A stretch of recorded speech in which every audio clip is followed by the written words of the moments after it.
The following presentation is brought to you by the kmmedia.pro network. Each channel is created to provide highly engaging and fascinating content presented in an entertaining light just for you. Please visit www.kmmedia.pro for complete information. So now, stay right where you are as we present. If you want to find the secrets to the universe, think in terms of energy, frequency, and vibration. Nikola Tesla. In Think Energy, Dana Parker and I, Kevin McDonald, will delve deep into the world of energy and vibration. We will present great guests who are able to use energy in a positive, healing way. Be it NLP, Reiki, mediumship, energy healing, spirit communication, and many more modalities. Our intention is to create a safe space for all of us to understand that everything is just, well, energy. And welcome everybody to Think Energy for a Friday afternoon. And it's so great to be here. Dana is here as always. Dana, how are you today? So good. I'm really excited to be here today and to talk with our guest. Absolutely. Vicky McGrath is with us, and welcome, Vicky. How are you? Thank you. Thank you very much, Kevin. I am just terrific today. And Dana, it's so lovely to meet you. And I hope together we can help our audience learn how to trust their gut and create a life they love using their intuition. I guarantee. I love it. That's what you're about, and that's the work. So how did you get into this work? Where did you come from? Well, I am just, I guess, a regular person who, I have had a long 20-year career with a job. I started a traditional service-based business with my husband in 2015. I was, just carrying on with life as we all do. And then when the pandemic hit, I really started to suffer a lot with anxiety and started to feel very isolated. I'm an extrovert. I love being out, meeting people and participating in my business actively. And so when I started to feel that sort of, a sense of anxiety and isolation, my husband said to me, Vicky, I can't help you with this. He's an introvert. And so he didn't notice quite as much as me that, he wasn't feeling the same way. And so he suggested that I, look into how I could try to improve my mindset and really work on more of a positive outlook to see if that would help. And so that's really what got me started was I started looking into mindset work. And I don't know whether you know Dana Wilde or not, but I had her book on my shelf. It's called Train Your Brain. And it's all about basically replacing repetitive negative thoughts with more positive, upbeat, soothing thoughts. And so that's really what kind of got me started was I started to work on my mindset. And as my mindset improved with constant work and repetition, it wasn't easy. It's a conscious decision that you have to make. You have to decide that you want to feel better. But once I started to feel better, I started to really open up to, more positive things in my life. I wanted to learn more positive things. I was excited about and optimistic and hopeful about things. And I came upon a Facebook summit, as we all see them. And it was a practical magic Facebook summit. And I thought, okay, well, I'm going to try that. That sounds fun. I can't go wrong with fun right now. And so I listened to that. And literally my mind was blown. It was absolutely blown that there is this whole magical way of life that people live. And that is their life. And I couldn't even believe what I was hearing. And that was really what I would say probably was a spontaneous reawakening for me. I suddenly realized that all my life I've been guided by my intuition. All of my life I've had these gifts, but they were buried beneath my logic and reason and career and the patriarchal society and all of the things that we hear about. And so, once I think what happened was that once I felt better, my mindset improved, I opened up, I felt happier, my vibration raised, and then my intuition could come in and start to show me that it was there guiding me. And then from there, I was able to actually use my intuition to start creating the life I wanted to create consciously, as opposed to just living by default. And, I call, those of us that are living by default sheeple, right? We're just doing everything that we've been told we're supposed to do in life. And then if you're lucky, like I was, then you wake up and you realize that you actually can create a life you love. So that's really how I came to be where I am now. And that's why I use this 3-step process. It's interesting because today seems like it's a bit of a theme, don't you think, Dana? That it's about when we get to that point in our life when suddenly we look around and say, is this all there is? I'm not as happy as I'd like to be. I know I can do better.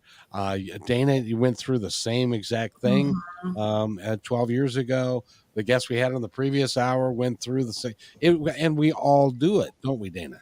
Mm-hmm. Yeah. Yes. I think there's a big shift happening in our world with a lot of people waking up. A lot of people saying, wait a minute, I'm giving my power away to this thing or this idea or this organization. And do I really want that? And it's really beautiful when people start waking up and as Vicky can probably attest, it is a difficult process waking up, because you're waking up and you're tapping into your emotional part of yourself in a way that you never have before. And that can be a bit overwhelming at times, right? Do you remember feeling that way at all, Vicky, in the process of when you really started waking up and tapping into those parts of you, the things that you carried that were the negativity, letting those go? That process, how was that for you? Well, I mean, let's face it, we face that every single day of our lives, right? It's an ongoing unearthing of that programming, right?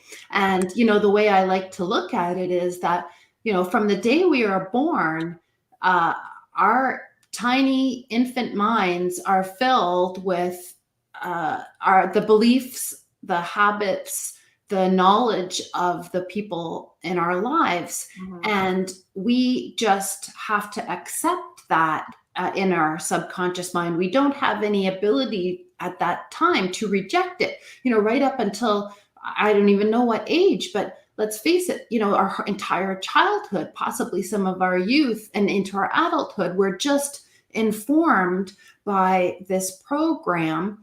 And the people that are programming our mind have absolutely no idea what they're doing. Yeah. Yes. Right? They're just regurgitating the thoughts, the habits, the beliefs that they learned from their parents, bosses, society, and so on and so on. So, I mean, what we're regurgitating could be 200-300 years old, and it never occurs to us that that's the case because we're living by default. And we've never been told that you can actually replace those thoughts with new thoughts and then choose your thoughts and actually consciously create your life. And so for me, what I've found, Dana, is that every time I think I've uncovered that program and I think, okay, Mom, thank you. Thanks for that. Yeah. I'm done now. The next evolution comes along. Yes. And it's still there. Yes. Right? And that's the ongoing process that we're forever going to live. And every time you evolve and every time you raise your vibration, that program doesn't want to let you go, right? Yeah. It's going to fight for its life, right? Yeah. It's been in there for a long time and it's not prepared to give up. Yeah. Yeah, it's true. I tell people all the time, this journey, when you start waking up, it's a lifelong journey. You dedicate yourself to the work again and again and again because life keeps happening and life keeps showing you the things that are calling for love and healing. And so to find joy in the journey of it is really, really important, super important in this work and giving yourself permission to enjoy the process. So I love that. Kevin. So, Vicky, I got to. What do you want? Kevin, what are your thoughts? Do you have a question? Well, yeah, as a matter of fact, I do. I was just going to say, ask Vicky that, there seems to be two camps. One is that you can do anything that you want and you can become anything that you choose to be. And the other camp is, no, my life has already been planned out for me, and this is somebody else's vision of what my life is going to be, then that is, and how do you work with people that say that their life is already played out and they're just playing out the string, or it's God's will, or what do you do? What do you do with those kinds of folks to open them up, to get them to realize that they can do anything they want? Because that would be a really freeing thing for them. Well, I don't think, from my perspective, we can actually change anybody else's mind. What we can do is change ourselves. And it's quite remarkable, actually, the ripple effect of changing yourself. I'm sure you've seen it as well. But whenever you change yourself, the vibration, the energy that you give off also changes, and it ripples out and influences people in ways that you can't imagine. But having said that, what I would say is that to a certain extent, I think I agree with both sides, right? Actually, I feel like we come into this life with a divine plan. I feel like it's about 80% agreed upon when we come into this life. We've agreed with the divine. Okay, I'm going to come in, I'm going to kick ass, I'm going to take names, and I'm going to have about 20% where I can pick and choose what part of that I want to do. And so that's why, we're all on our own journey. And so some of us are on the journey of waking up, having that spiritual awakening. Some of us are just here to upgrade our soul in some way, expand in some way. It's not for us to decide or judge what somebody else's journey is. It's their journey.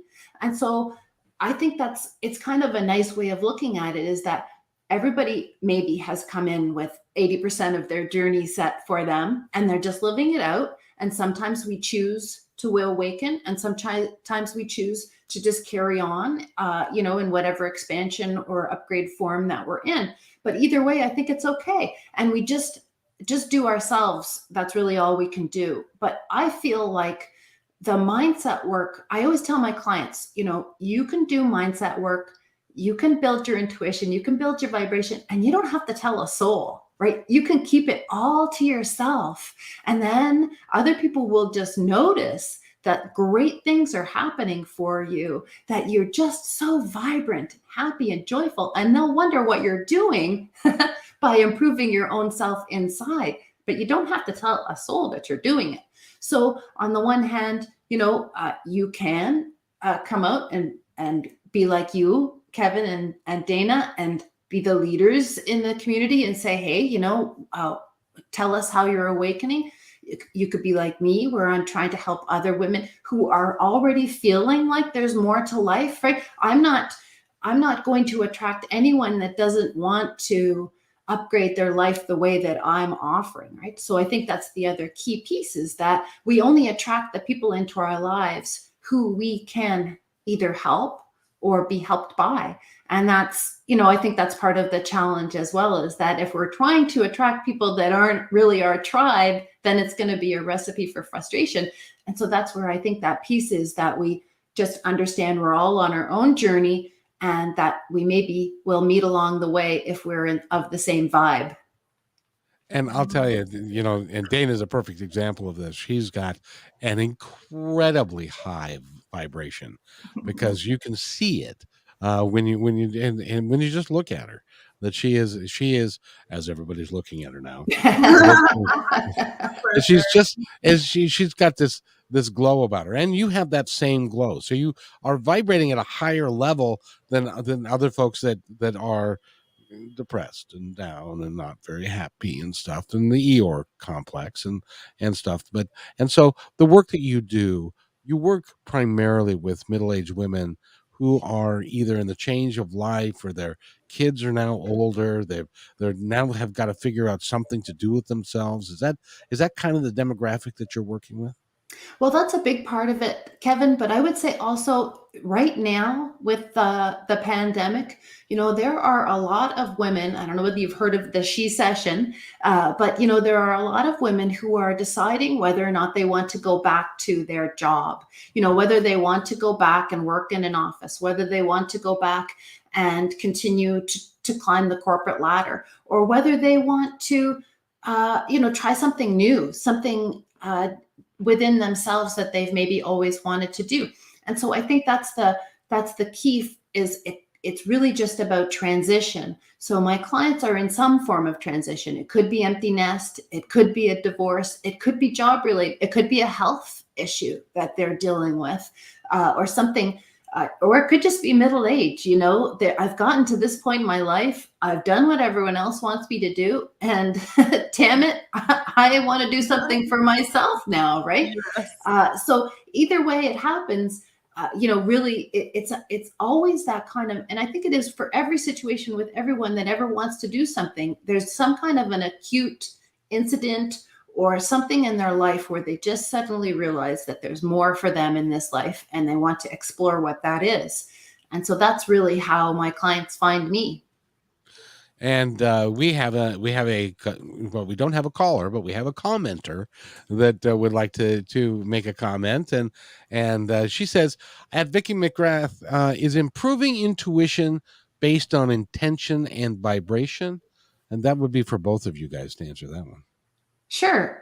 Do you want me to answer, Dana, since it was addressed to me first? Absolutely, Vicky. Okay, You're the guest. You get to go first.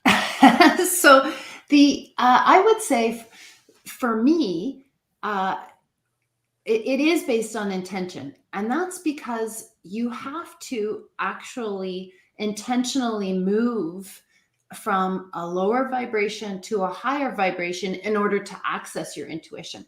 And so what I mean by that is that if you are feeling depressed or anxious or uncertain or low in any way in your mood, you probably aren't able to access your intuition because your vibration is too low.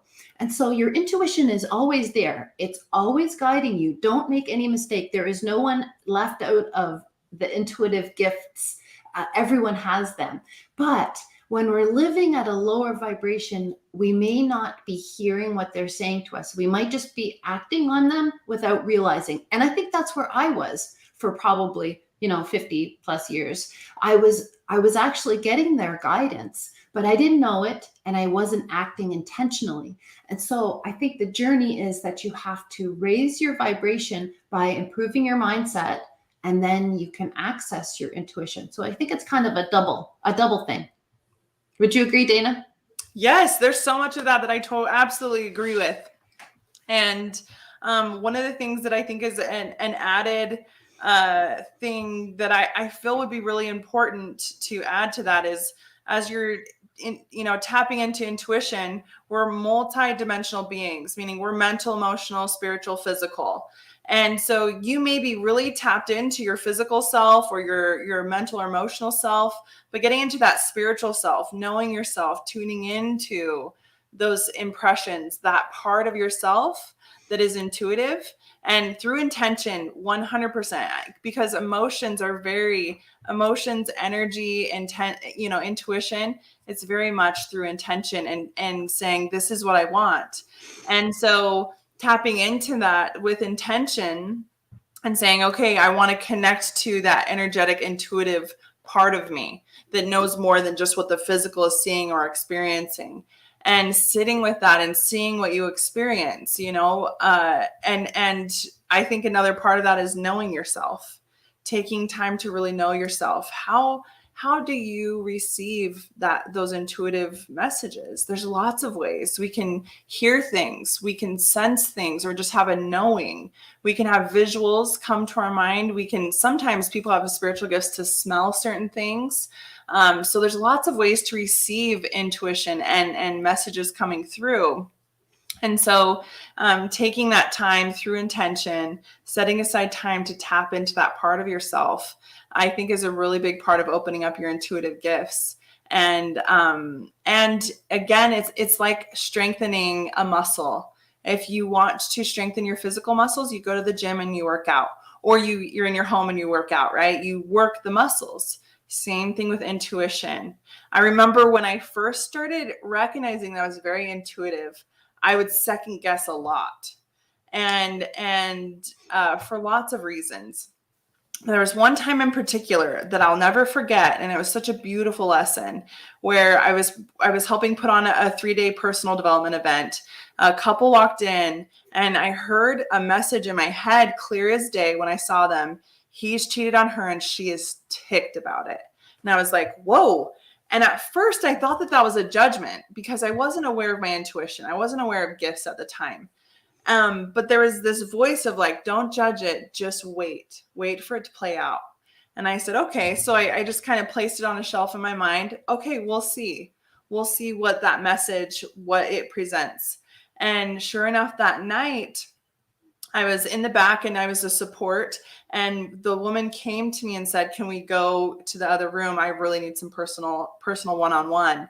And I went with her, and sure enough, she shared with me this story of how her husband's cheated on her and she doesn't know how to let go of the anger and trust him again. And so that was such a pivotal moment for me to understand, oh, my gifts, they come in like words, like somebody's telling me something and it's a thought that hits my mind. And to believe and trust those things. But again, my intuition never trumps another's. I would never go to that woman and say, your husband has cheated on you. And I know it, right? It's let it play out. Or sometimes if I get intuitive downloads about people, I'll be open. I'll be open to, okay, let's see what happens, and ask questions so that people can find their answers themselves. And so my intuition never trumps another. And I think those are all just really important tidbits and lessons from my life with tapping into intuition. And I do have to say, Vicky, that you made a statement that I believe to be patently false. You said something about 50-something years, and that can't be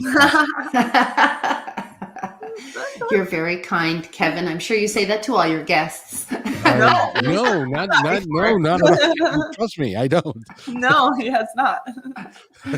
only the ones that I think that you're lying to me. You can't be 50 years old. You're just a kid. No, just had my 53rd birthday yesterday. Ooh, congratulations. Happy birthday. Thank you. Yes, my Pisces goddess. Yes, me too. Oh, happy birthday. On the 8th. Oh, very exciting. Yes. Now, I do have to ask you, because you're a bit of an extrovert. Your husband's an introvert. How's that going for you? Well, I think you have to look at it like the journey, right? You have to look at it like the journey. So here I am on my journey. Here he is on his journey. And although, he was attracted to me originally because I was an extrovert, because I like to laugh and have a good time. And, he was attracted to that. And for him, he's a very solid, grounded base for me. And I think that's probably why we're a good combination, is that, as a now that I realize what I am as a psychic, right? I really, really like to engage in the visual world, right? I'm always, if I go, like, I'll give you an example. If we go to a sporting event, pre-COVID, we'll go to a hockey game because, of course, we're Canadian. So we go to Jeff will be watching the game, right? He'll say, "Oh, did you see that? Oh, what a goal!" Right? And I'll be like, "Huh?" Because all I'm doing is watching the people, right? And it's just so fun, just watching the people. I might see the skating going on in the peripheral vision, but that's the thing about being a psychic that I didn't realize, right? Is that I just really love the visual. And so having him as kind of that grounding energy was actually probably a benefit for me in my life. Yeah. I love that. You talk about being a psychic and you're also a medium, yeah? That's correct. And so I don't want to interrupt, but I don't know whether what you want me to discuss that. But of course, a medium is really a channel, right? So I have been a Reiki practitioner for 25 years. And so, Reiki is just channeling divine energy, right? That's all it is. It's channeling divine energy so that it can be a healing medium or modality for others. So I guess I've been a channel for that long, but now I realize, having had my awakening, that I am also a medium to the deceased and to the spirit guide world. So I see lots of different beings now that I didn't know were there before. Did that frighten you at all? Not at all. Not at all. No. No, because I was doing it intentionally. I was taking classes to develop that skill. And so I was doing it intentionally to determine what I could do, what I was capable of. And so when you're doing that, you're going in there with the highest and best intention, right? The best intention for all involved. And so you only want to everyone who comes through is only coming through in love in those circumstances. So I have yet to experience anything otherwise. Oh, that's awesome. Wow, that's incredible. And I love that. That's something to consider for all of our listeners. If you feel inclined, look for psychic and mediumship classes and courses where you feel drawn, and open up those gifts if you feel like you have gifts there. And, you know, my mind just opened up. And I did feel, I went through a phase of feeling scared.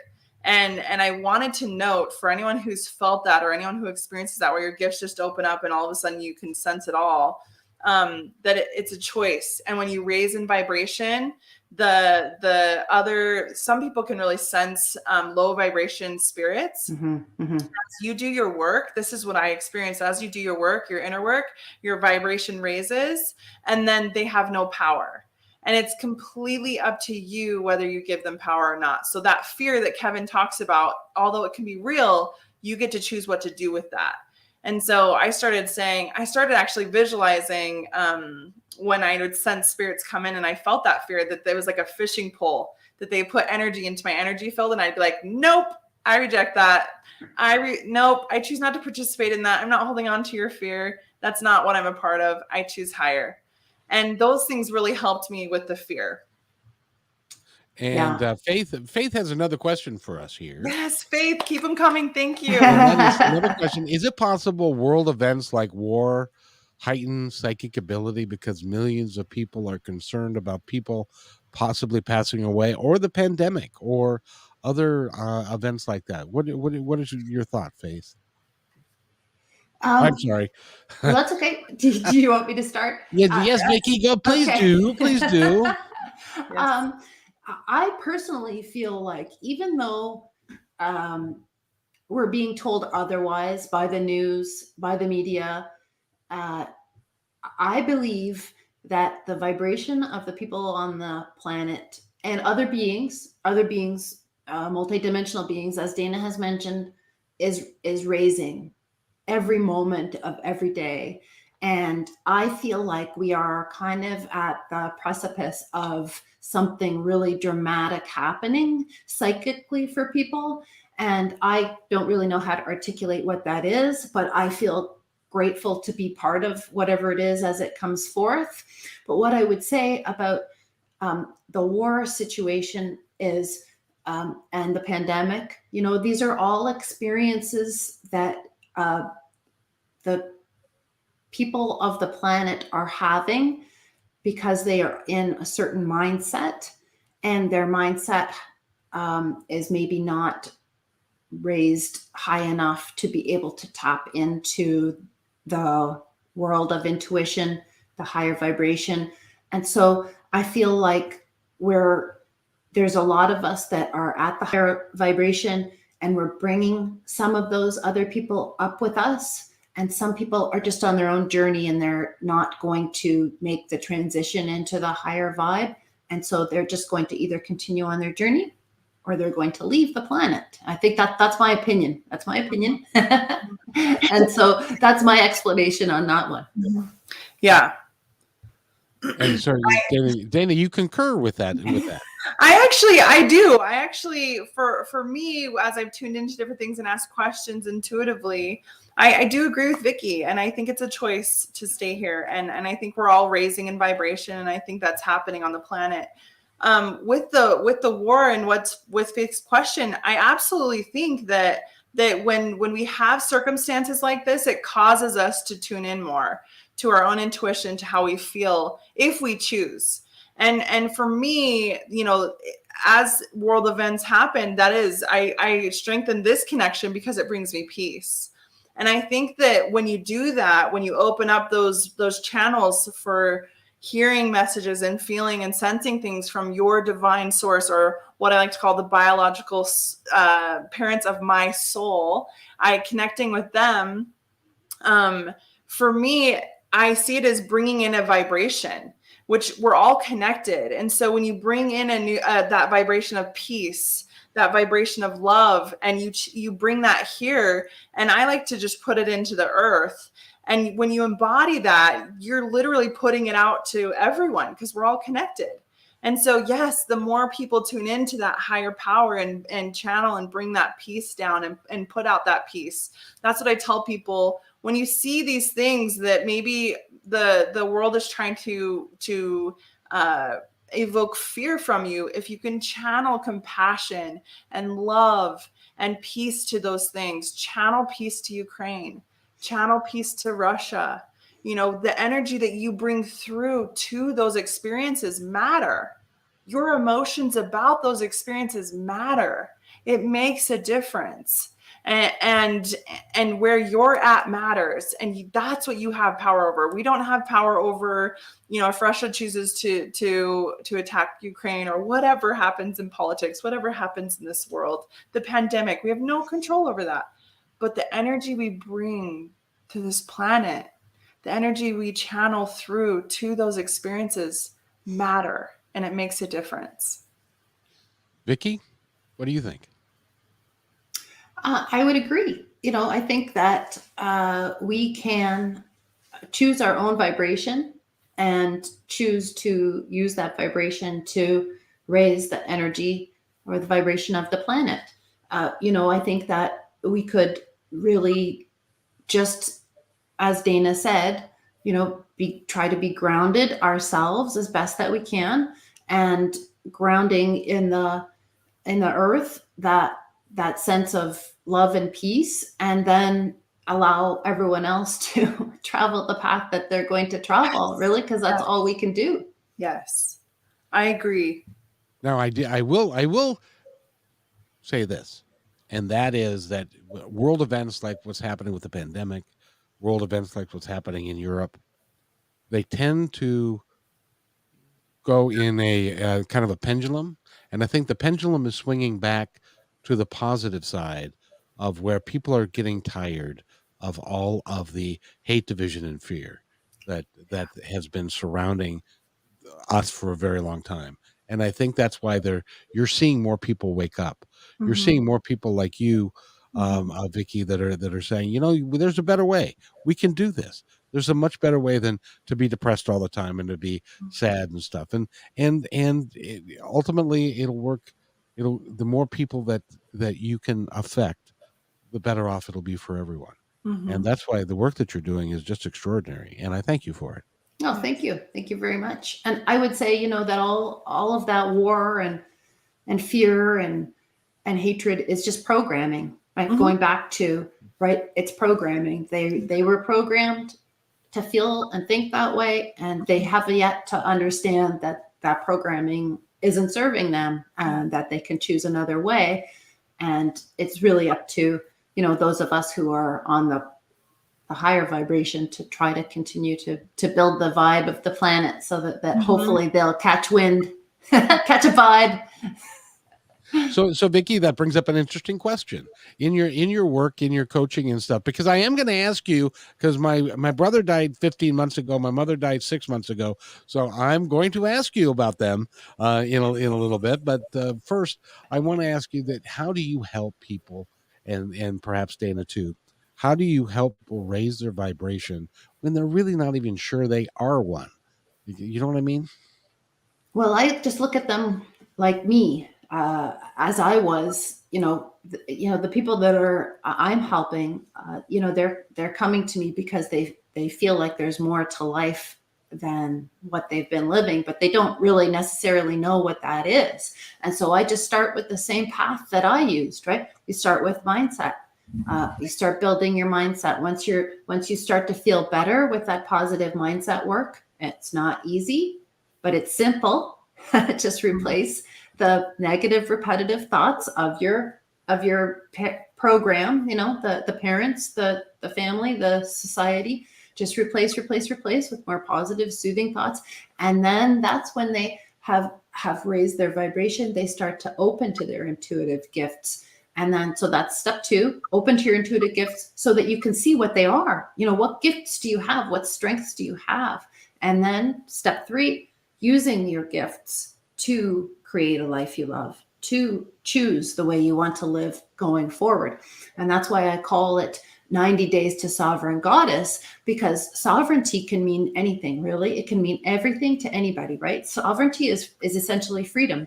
So you have freedom of thought, right? You can choose your vibration. You can choose your thoughts. You can choose to move forward. You can choose to create the life. So that's why I really love that word sovereign, and goddess, of course, because I'm dealing with women.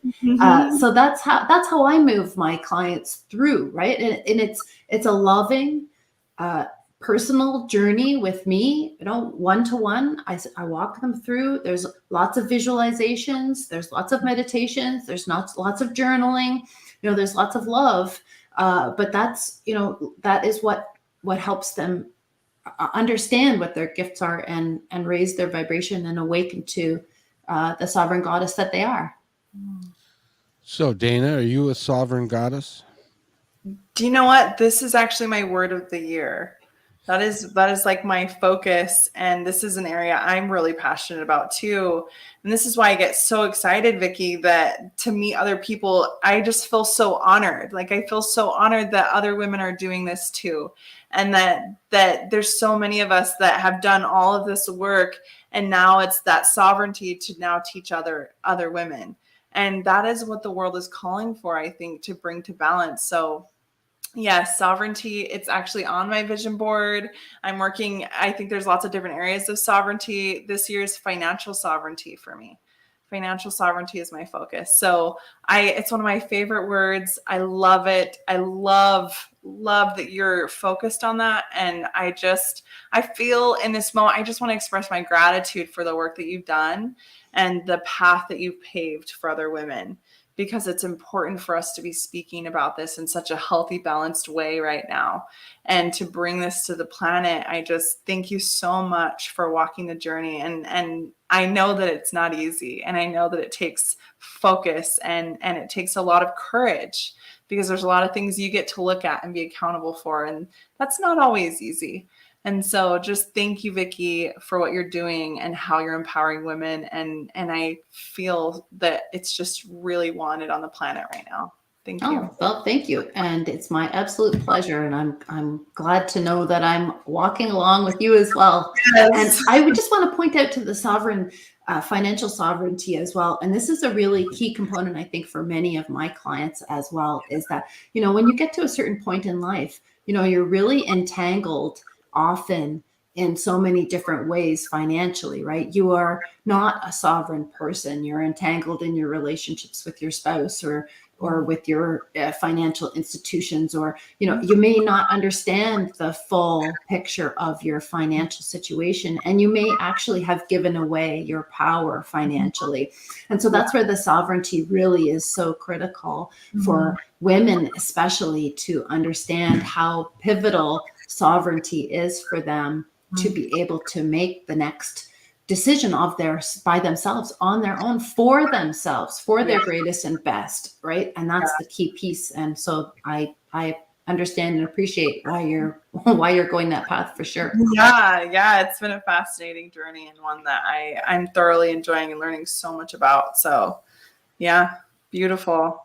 Well, it's about dang time. Where you guys been? You should have been around 200 years ago to get. Had a lot of stuff to go through, to experience. I'm pretty sure we were here 200 years ago, Kevin. Yeah, we were. Yeah. Go ahead, Dana. I just pay my deep respects to the women who were here 200 years ago, because all of the women that have lived here, that lived through such great suppression, they paved a way. And there were many women who were trailblazers in a time that was really hard and difficult. And because of that, we as women have the freedom that we have now. We have these freedoms outside, but we're not free here or here. That's why we don't take advantage of them. That's why there's not more Fortune 500, female Fortune 500 company owners. That's why there hasn't been a female president yet. That's why these things haven't come to pass yet, because we're not free here and here. And that's where Vicky and I get passionate. And that's why our work can make such a difference in this world, because we'll see the difference outside as we reclaim ourselves and our own sovereignty and step into our power. But there were things that had to take place before we could be in this place. And now, since physically we have these rights, now it's the mental, emotional rights within ourselves to claim, to then have everything line up more and more and more.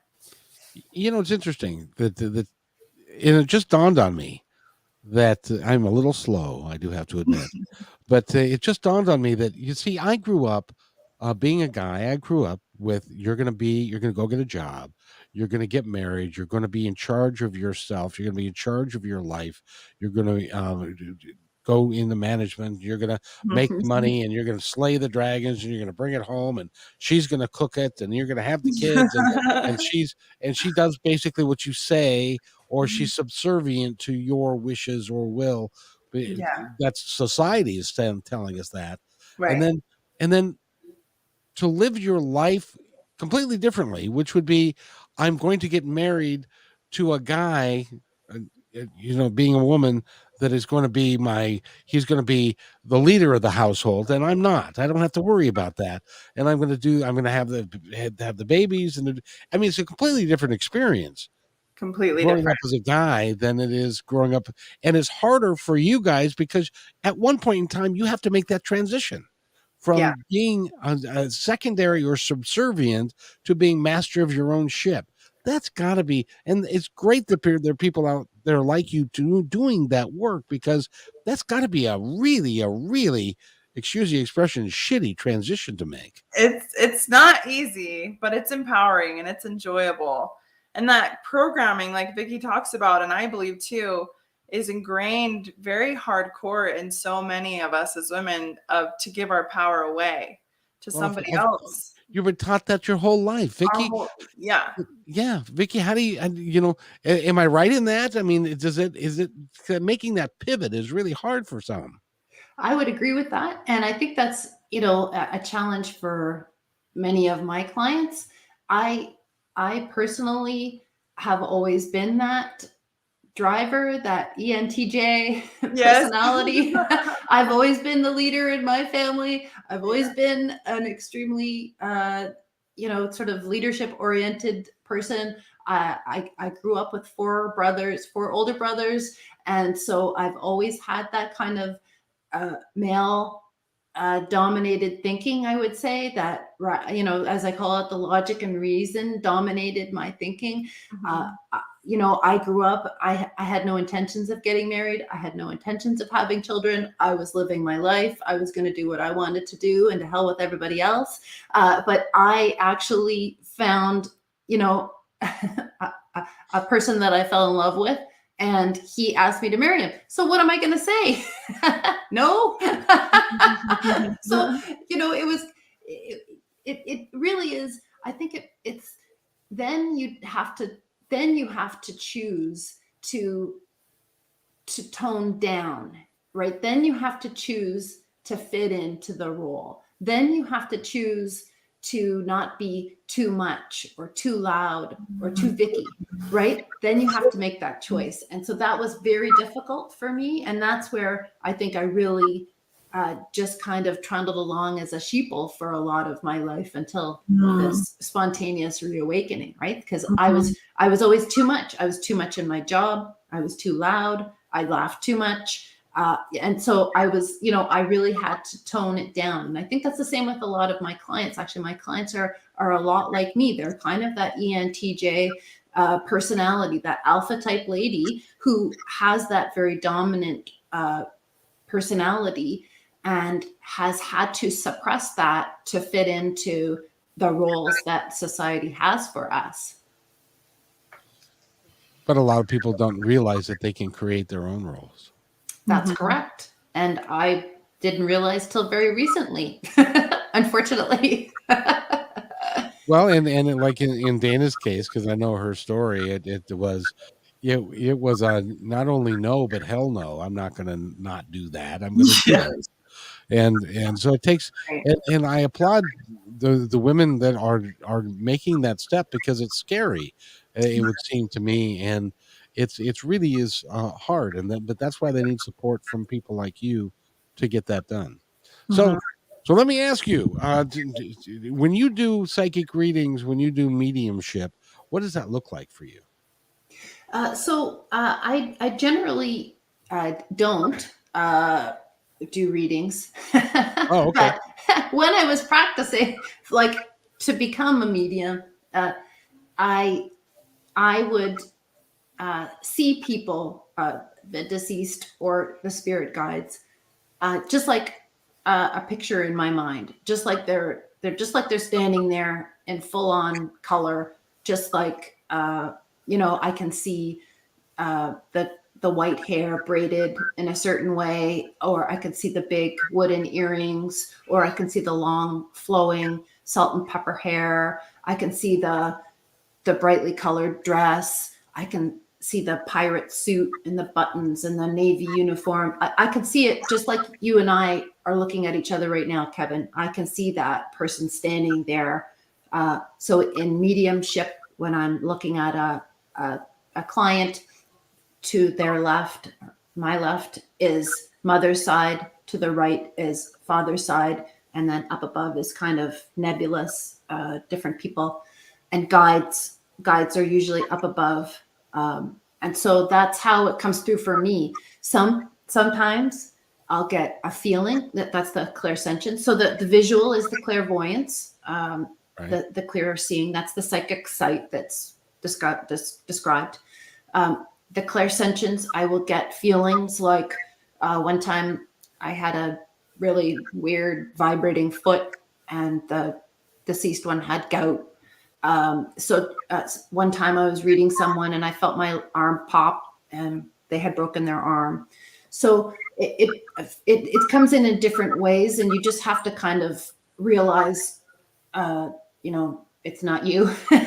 It's not you seeing or feeling all of those things, right? That's the information that's coming in from the other side.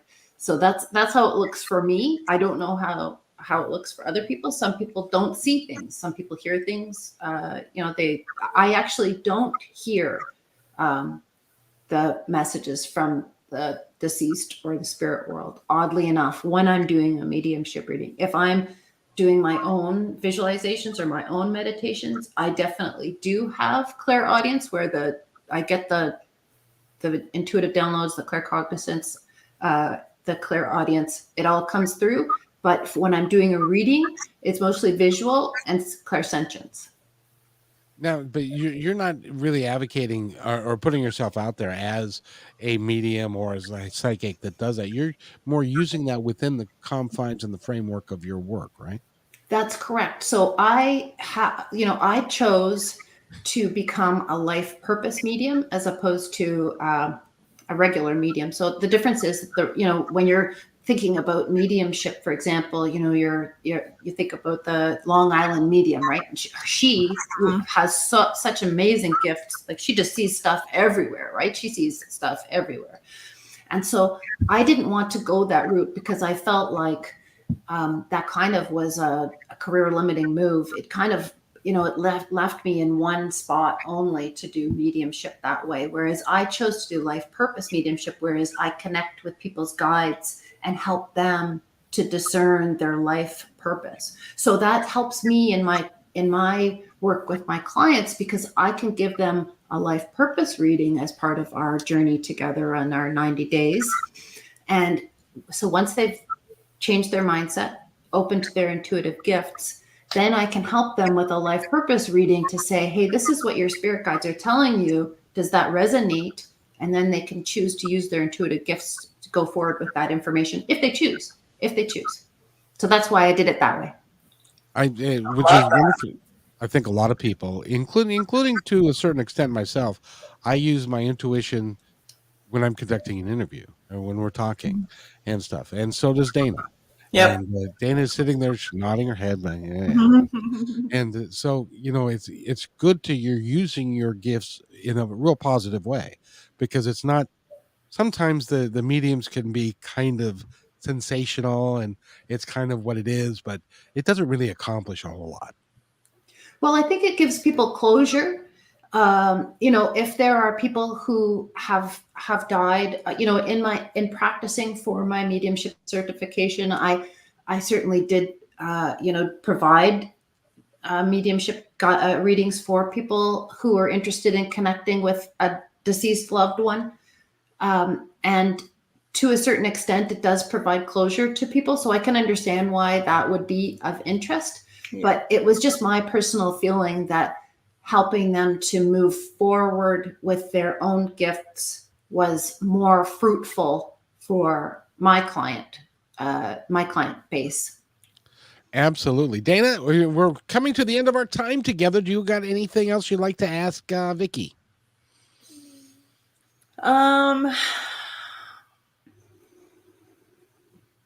Nothing's coming. I feel so good. I feel like this has been such an incredible session and incredible recording. So I'm just grateful to be here and grateful to be a part. I thank you for what you're doing, Vicky. Oh, it's been my pleasure. And if I could, if any of your listeners are interested in finding me, they can find me on my website, www.vickymcgrath.ca. And if they'd be interested in working with me, there's a couple ways they can connect with me there. So I would welcome anyone that might be interested in working with me further. There will be people that will see this now or see this later that will be very interested in working with you. And it is vickymcgrath.ca. Right. As in Canada. As in Canadian. A. Yes. It's a nice day, A. And I have really appreciated having you here. And I'm going to step aside and give you the opportunity to tell our audience, the folks that are listening now, and there are some, the ones that are listening now and the ones that will hear you in the future, anything that you'd like them to know. Well, I would just like to thank you for having me. It's been a pleasure. I hope that I've been able to, allow your listeners to recognize the programming that they're running, give them the understanding that they actually can choose their programming going forward. They can make their own way in life. They can choose their own thoughts. They can raise their vibration. They can open to their intuition, and they can use their intuition to create a life they love. So I hope that I've been able to provide that guidance and support for your listeners. Will you come back? I would love that. I'd love to have you on again, and we'll take you over to Positive Talk Radio, I think, and we'll work with you in that vein, and we'll sneak attack your intuitive side. All right, sounds good. I like that. Yes, because that's what you do. What do you think, Dana? Is that a good idea? I love it. I think that's a great idea. And we'll do that. I would also love to have you on KKNW as well, which is the radio show. And we just finished a really cool a radio show with Reverend Rob, the tarot card reader. That was fun. That is so fun. I love that. Yeah. And you really have been dynamic, and you're just wonderful. Oh, thank you. Thank you so much. And I thank you for being here. And Dana, is there anything else you'd like to add before we go? Thank you. Thank you, Faith. Thank you for all the listeners who are listening. Thank you for the comments and questions. We love them. Keep them coming. Mm-hmm. We'll be live every Friday. So come join us. We welcome the questions and we love it. So thank you.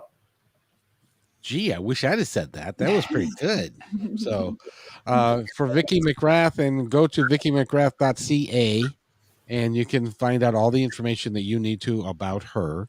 And please work with her. I think if you are a woman and you need some help to initiate the changes that they be a coming for you, you should talk to her, because she can help you with those changes. So, and on behalf of Dana Parker and myself, I'd like to thank everybody for listening. If you'll stay right there, Vicky, I'll be right back.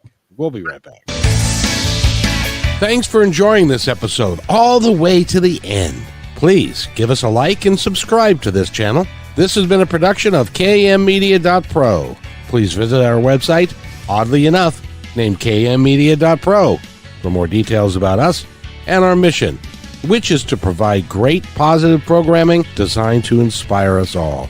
I'm Kevin McDonald, and I'm proud of these shows, and I truly hope that you'll like them and share them with friends and family. So on behalf of our entire team, remember, be kind to each other because each other's all we've got. We'll see you next time.